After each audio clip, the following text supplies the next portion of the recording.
அடா பாவிகளா, என்னடா பண்ணி வச்சிருக்கீங்க? பார்வதியோடைய ஒரு கண்ணை போய் இவ்வளோ கொட்டை கொட்டையாக வீங்க வச்சிருக்கீங்க.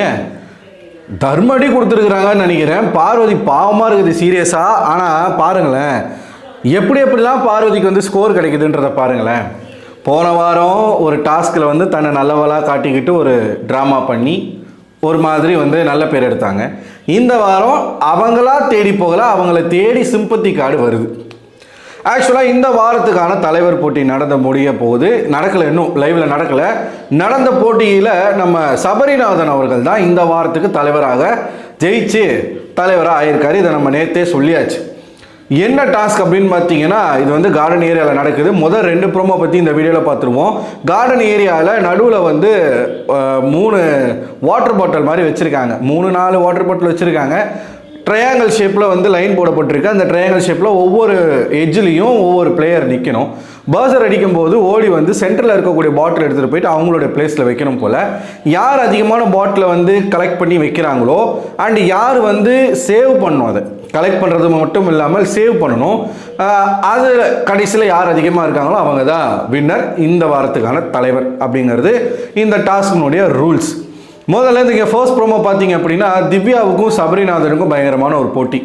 இவங்க 2 பாட்டில் அவங்க 2 பாட்டில்னு சொல்லி வைக்கிறாங்க. அப்புறமா திவ்யா கிட்டேருந்து மறுபடியும் பார்வதியும் சபரியும் பாட்டில் வந்து கொண்டு வந்து வைக்கிறாங்க. அது வந்து காட்டப்பட்டிருக்கு. மறுபடியும் பார்த்தீங்கன்னா பார்வதி கிட்ட இருக்கக்கூடிய பாட்டில்ஸ் எல்லாமே தீர்ந்து போயிருக்குன்னு நினைக்கிறேன். திவ்யா கிட்ட 2 பாட்டில் இருக்குது, சபரி கிட்ட 2 பாட்டில் இருக்குது. ஸோ இந்த டாஸ்க் வந்து நடந்துக்கிட்டே இருக்கும் பொழுது என்ன ஆச்சுன்னு தெரில. இப்போ நம்ம லைவில் பார்க்கும்போது தான் நமக்கு தெரியும். சபரிநாதன் கிட்ட போயிட்டு பார்வதி பாட்டில் எடுக்கிறதுக்கு ட்ரை பண்ணுறாங்க. அப்போ பார்வதியை பிடிச்சி தள்ளி விடுறாரு சபரி. ஏன் தள்ளுறாரு, என்ன பிரச்சனை, அதுக்கு முன்னாடி பார்வதி என்ன பண்ணாங்க அப்படிங்கிறது தெரில. பார்வதி ஏதாச்சும் சில்மிஷம் கொடுத்தாங்களா, இல்லை சும்மாவே சபரி வந்து மேன் ஹேண்ட்லிங் பண்ணுறாரா அப்படிங்கிறது தெரில. ரொம்ப பிடிச்சி வந்து இவங்களும் தள்ளுறாங்க, பார்வதியும் பிடிச்சி தள்ளுறாங்க. ஏய் எதுக்கு தள்ளுற அப்படின்ற மாதிரி பிடிச்சி தள்ளுறாங்க. ஒரு கட்டத்துக்கு மேலே சபரி வந்து ஃபஸ்ட்டு டிஃபென்ஸ் தான் பண்ணுறா. அப்படி இப்படி தான் தள்ளுறாரு, இப்படி பிடிச்சி தள்ள, இப்படி தள்ளும் பொழுது பார்வதி என்ன பண்ணுறாங்கன்னா போயிட்டு இப்படி பிடிச்சி தள்ளுறாங்க சபரியை. ஸோ ஒரு கட்டத்துக்கு மேலே சபரி வந்து பொறுக்க முடியாமல் பார்வதி பிடிச்சி நல்லா புஷ் பண்ணி விட்டுறாரு. ஓடி போய் விழுந்துடுறாங்க. ஜட்ஜஸ் வந்து இந்த டாஸ்க்கு வந்து 2 பேரை போட்டிருக்காங்க. ஒன்று சாண்ட்ரா அவர்கள், இன்னொன்று கனி. இவங்க 2 பேர் தான் ஜட்ஜு. ஸோ திவ்யா அவர்கள் இந்த டாஸ்கில் தோத்துட்டாங்கன்னு நினைக்கிறேன். கடைசியில் வந்து சபரியும் பார்வதியும் தான் இருந்திருக்காங்க. அப்புறமா தான் இந்த தள்ளுமுள் வந்து நடக்குது. சபரி வந்து இந்த மாதிரி தள்ளி இருக்க தேவையில்லை, அவர் அதே மாதிரி டிஃபெண்ட் பண்ணியிருக்கலாம். ஏன் தள்ளினார் அப்படிங்கிறது தெரில. இவ்வளோ நாளாக நான் வந்து சபரி மிச்சர் சொல்லிட்டு இருந்தாங்க. காலையில் கூட பிக் பாஸ் போட்டு கலாய்ச்சிட்டு இருந்தார். இது காலையில் நடிச்சா எப்போ நடிச்சதுலாம் ட்விட்டரில் பார்த்தேன் இந்த வீடியோவை. சபரி உங்கள் மைக்கை சரியாக மாட்டுங்க அப்படின்றார். மைக்கை மாட்டியிருக்காரு சபரி உங்கள் மைக்கை சரியாக மாட்டுங்க அப்படின்றார். ஐயா நான் மைக்கை ஒழுங்காக தான் மாட்டியிருக்கேன், இதுக்கு மேலே எங்கேயா தூக்கி வைக்கிறதுன்னு சொல்லிட்டு பிக் பாஸையே கேள்வி கேட்குறாரு சபரி. ஓகேவா, பிக் பாஸ் மறுபடியும் சொல்கிறாரு சபரி உங்கள் மைக்கை சரியாக மாட்டுங்க அப்படின்னு கொஞ்சம் மேலே தூக்கி போடுறாரு. கனி அந்த இடத்துல நிற்கிறாங்க. கனி சொல்கிறாங்க, என்ன நீங்கள் பிக் பாஸே இது பண்ணுறீங்களா, கொஸ்டின் கேட்குறீங்களா, அவர் சொன்னால் எடுத்து மாட்ட வேண்டியதானே, என்ன இது அப்படி இப்படின்னு சொல்லி ஒரு பக்கம் கனி பேச, ஏங்க இதுக்கு மேலே நான் எங்கெங்க மாட்டுறது, பாருங்கள் ஒழுங்காக தாங்க மாட்டியிருக்கேன் அப்படின்னு சொல்லிட்டு கேமரா அந்த மைக்கு பவுச்செல்லாம் எடுத்து பார்க்குறாரு. மைக் ஆனில் இருக்கா இல்லையா, ஐயா ஆனில் தான் இருக்குது அப்படி இப்படின்னு சொல்கிறாங்க. மறுபடியும் பிக் பாஸ் வந்து என்ன சொல்கிறாரு, சபரி உங்கள் மைக்கை மாட்டுங்க அப்படின்றார்.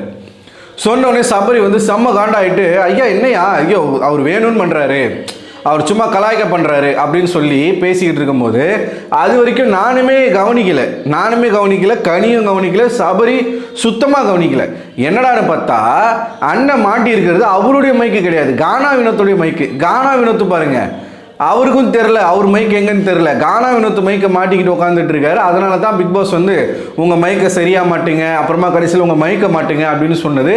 அதனால தான் இது வந்து கனி தான் நோட் பண்ணி சொல்கிறாங்க. வாய்கிலேயே பேசினா மட்டும் பத்தாது சபரி, உங்கள் மைக்கை நீங்கள் மாட்டணும், நீங்கள் கானா வினோத்து மைக்கை மாட்டியிருக்கீங்க அப்படின்னா அப்போ தான் சபரி மைக்கையே பார்க்குறா. அப்படி மைக்கை பார்த்துட்டு உடனே வந்து ஐயா மன்னிச்சிருங்க அப்படின்றா. அப்படி இப்படி இருந்தால் எப்படிங்க சபரிங்க, உங்களுக்காக வந்து எவ்வளோ பெண்கள் வெளியில் வெயிட் பண்ணுறாங்க தெரியுமா. சபரிசம் சபரிநாதன், சபரி ஆர்மி, இப்படி பல விஷயங்கள் வந்து பண்ணிக்கிட்டு இருக்காங்க. நீங்கள் என்னடானா இவ்வளோ காமெடி பீஸ் மாதிரி தான் எனக்கு தெரியுறீங்க. அது மட்டும் இல்லாமல் சபரி வந்து இந்த வாரம் தலைவர் ஆனதுனால போன வாரத்தில் அந்த ஒன் டேல வந்து ஒரு மேனேஜராக இருந்து அவர் நிறைய விஷயங்கள் வந்து பண்ணதாக அவர் சொல்லிக்கிட்டு இருக்காரு. ஸோ இந்த வாரம் முழுக்க எப்படி ஒரு பார்வதியை சமாளிக்க போகிறாரு அப்படிங்கிறத நான் பார்க்க வேண்டிய ஒரு விஷயமாக இருக்க போகுது. ஏன்னா பார்வதியவே நீங்கள் கீழே தள்ளி விட்டு பார்வதியுடைய கண்ணை வீங்கி வச்சிருக்கீங்க சபரிநாதன். கட் பண்ணி 2வது ப்ரோமோ பார்த்தீங்கன்னா எல்லாரும் லிவிங் ஏரியாவில் உட்காந்துருக்காங்க.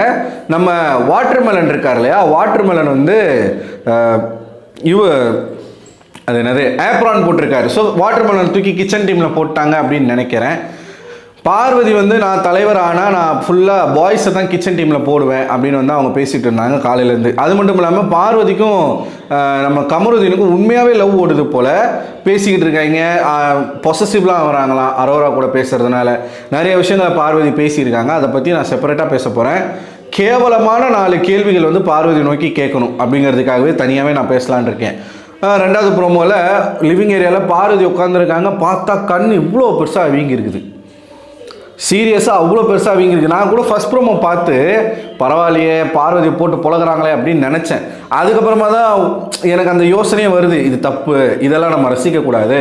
என்னதான் இருந்தாலும் பார்வதி வந்து ஒரு பொண்ணு, இந்த மாதிரி பண்ணியிருக்க வேண்டாம் அப்படின்ற மாதிரி எனக்கு அப்போ தான் தோணுது. அது யோசிச்சுட்டே இருக்கும்போது 2வது ப்ரோமோ பார்த்தா பார்வதியோட கண் இவ்வளோ பெருசாக வீங்கியிருக்கு. ஸோ இது இப்போ யாருக்கு பேக் ஃபயர் ஆக போகுதுன்னா சபரிக்கு தான் பேக் ஃபயர் ஆக போகுது. எப்படி அவங்க கண்ணு வீங்குச்சுன்னு எனக்கு சீரியஸாக தெரில. சபரி தள்ளி விட்டதுனால வீங்குச்சா இல்லை வேறு எதுனா அதுக்கப்புறம் நடந்துச்சான்றது நமக்கு தெரில. அது பார்த்தா தெரியும். இருந்தாலும் ரொம்ப பெருசாக வீங்கிருக்குது. லிட்டரலாக ஒரு கண்ணே அவங்களுக்கு வந்து மூடி இருக்குது. அந்த மாதிரி தான் இருக்குது. பார்க்குறதுக்கு கொஞ்சம் பாவமாக தான் இருக்குது. ஆனால் வாய் மட்டும் ஓயவே மாட்டுது பார்வதிக்கு. ஓயாமல் பேசிக்கிட்டே இருக்கிறாங்க. நான் சொல்லிகிட்டே தான் இருப்பேன், நான் ரெஜிஸ்டர் பண்ணிகிட்டே தான் இருப்பேன், அது என்னுடைய விருப்பம் அப்படின்னு எதையோ சொல்லிக்கிட்டே இருக்காங்க. மேபி சபரி அடிச்சிட்டாரு அப்படி எதனா சொல்கிறாங்களான்னு தெரில.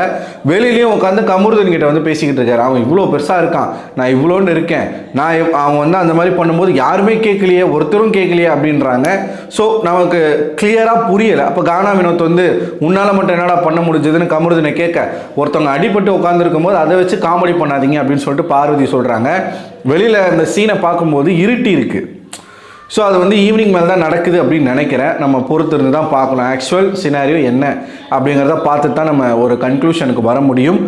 ஏற்கனவே பார்வதியை போட்டு வெளியில் அசிங்கமாக திட்டிக்கிட்டு இருக்காங்க. நேற்று ப்ரொட்டஸ்ட் பண்ண போனதில் ஒரு குறிப்பாக ஒரு பெண், அதெல்லாம் நம்ம பேசுவோம் சரிங்களா. இந்த சீசன் 9 மேலே போராட்டம் பண்ணுறதுக்கு காரணமே 2 பேர் தான். ஒன்று வாட்டர்மெலன், இன்னொன்று பார்வதி. என்ன ஏதுன்றதை இன்னொரு வீடியோவில் பேசுவோம்.